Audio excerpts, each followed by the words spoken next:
Хуваарь аж ахуй эрхлэж орлогоо нэмэгдүүлэх зорилготой Ахмадуудад нийгмээс үзүүлж буй дэмжлэгийн нэг хэлбэр нь Ахмадын хөдөлмөр эрхлэлтийг дэмжих санхүүгийн дэмжлэг арга хэмжээ юм а. За дээрх арга хэмжээнд 2024 оны байдлаар аймгийн хэмжээгээр 60 иргэн төсөл ирүүлж 319 сая төгрөгийн санхүүгийн дэмжлэг авсан байдаг бол 2025 оны 2 дугаар улиралд 29 төсөл ирүүлсний 24 төсөл арга хэмжээ дэмжигдэж 130 сая төгрөгийн дэмжлэг үзүүлэхээр болж гэрээ байгууллаа. Энэ жил би тэр Ахмадыг ингээд дэмжсэн тийм сайхан хөтөлбөрийг би төсөл бичиж орсон. За юутай ч гэсэн нэг 4 төрлийн нугаа тарих гэж бодож байгаа. Тэгээд би нэг баг зэргийн газар бас чугаа хийя зүгээр өөрийнхөө их зурмын тэднийг бодвол яг сайхан бууцаараа ингээ бордоод бид нэг ингээ тэр усууд чинь бас үлгэр дуулаад өгье гэж би бодож байгаа. Өөртөө надад нэг 5 сая төгрөгийн хэрэгцээ гарсан. Ууланд жаахан ахиухан байвал ягаад би күлэмж бас авч хашаандаа барий янз бүрийн бодол их байгаа л та. Тэгээд техниктэй бочих юмсан гэж бас бодох юм. Тэгээд надад тэр техникийн мөнгө байдаг ард барьцааг хөрөнгө байхгүй учраас би тийм том юмдуу дайрч чадахгүй. Би тийм учраас өөртөө зогцсон. Тэгээд нэг 5 сая төгрөнд би юутай ч гэсэн боломжийн сайхан нугаа авчихна. Өөр хүнснийхээ ах トゥ угаар одоо ингээд хангацхаар тийм хүнснээ нугаа авъя гэж ахын бодож. Би одоо боловсролын байгууллагад 37-8 жил ажилласан. Сургуулийн эмнэлэг боловсролт багш, багангийн багш, ховд их сургуульд бас багш ажил хийж байсан. Ингээд тэтгэвртэй гарчаад бас зүгээр сууж чадахгүй байгаа.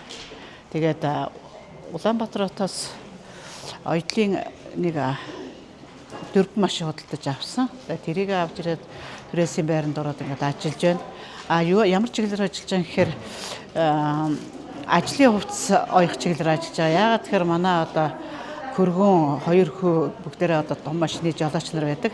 Тэдний одоо нэг ажилд дэмжиж байгаа хувцас нь одоо их амархан уурагдаад амархан цахилгаан нэвтрэл ингээд байсан. Тэгээд ерөөс энэ ажлын хувцас их гоё оёмаар юм байна гэж одоо шийдээ. Тэгээд одоо ажлын хувцас оёж байгаа. Дандаа одоо комбинзаа оёж байгаа. Дээрээс нь одоо бага жижиг машины суудлын бүрээс оёж байгаа. Энийг одоо тэгээд цаашид үргэлжлүүлээд оёход санхүүгийн бэрхшээл тохиолдсон.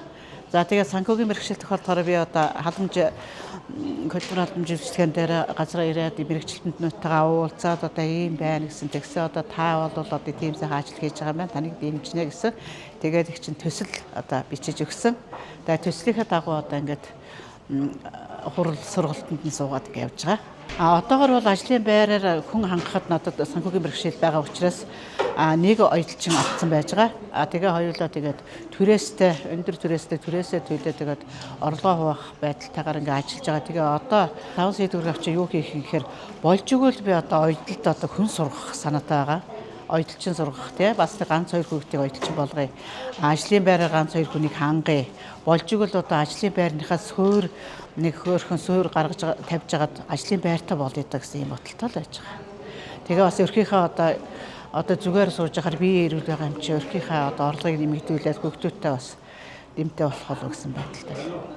Аж ахуйн болон өрхийн үйлдвэрлэл эрхлэх сонирхолтой Ахмадуудын хөдөлмөр эрхлэлтийг дэмжих санхүүгийн дэмжлэг нь 2 жилийн хугацаатай хэрэгжих бөгөөд эргэн төлөгдөх нөхцөлтэй гэдгээрээ онцлогтой юм. Хамгийн гол нь хүүгүй, барьцаагүй олгогддог нь Ахмадуудад давуу тал болдог байна. За хөдөлмөр эрхлэлтийг дэмжих чиглэлээр хэрэгжүүлдэг хөтөлбөрүүдийн нэг Ахмадын хөдөлмөр эрхлэлт дэмжих хөтөлбөрийг санхүүгийн дэмжлэг арга хэмжээнд шалгарсан Ахмадуудаа гэрээ байгуулах арга хэмжээг өнөөдөр бид зохион байгуулж байна. Энэ жилийн арга хэмжээнд нийт 30 Ахмадууд санхүүгийн дэмжлэг олгохоор хөтөлбөр дээр бол санхүүжлэл батлагдсан.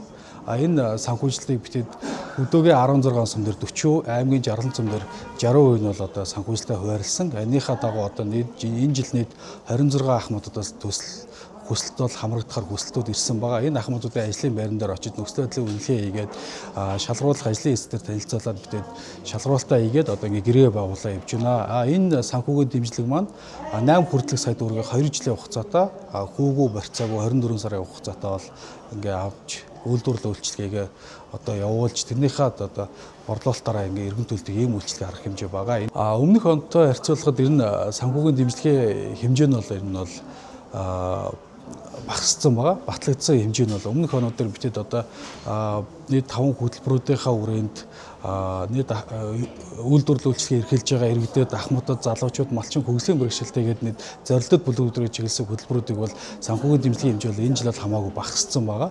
Тэгээ энэ жилээ ер нь өмнөх жилд хамрагдсан иргэд ахмадууд маань үйлдвэрлэл үйлчлэгээ явуулаад битэд одоо нөгөө үзэсгэлэн худалдаа арга хэмжээндээр тогтмол оролцоод эргэн төлөлтөд тогтмол хийгээ ингээ явж ивэл бид хэдийн маань одоо цаашдаа нөгөө дараагийн шатны дараагийн онуудын маань эргэн төлөлт нөгөө санхүүжилт маань ингээ нэмэгдэх юм хандлагатай байгаа. Тэгэхээр энэ санхүүгийн дэмжлэг арга хэмжээнд хамрагдж байгаа иргэд ахмадууд, залуучууд, малчин гэхгүй баг нь бол хөгжлийн бэрхшээлтэй иргэд бүгд бол одоо цаг хугацаанд эргэн төлөлтөд төлөө явах юм бол энэ санхүүгийн дэмжлэгт батлагдж байгаа эргэн төлөлтөд одоо санхүүгийн дэмжлэгт маань нэмэгдэх хандлагатай байгаа ер нь бол. Ийхүү ахмадууд хөссөн хөдөлмөрөөр эрхлэж өөрөө өөртөө ажлын байр бий болгож өрхийн орлогоо нэмэгдүүлэх боломж бүрдэж байгаад баяртай байлаа.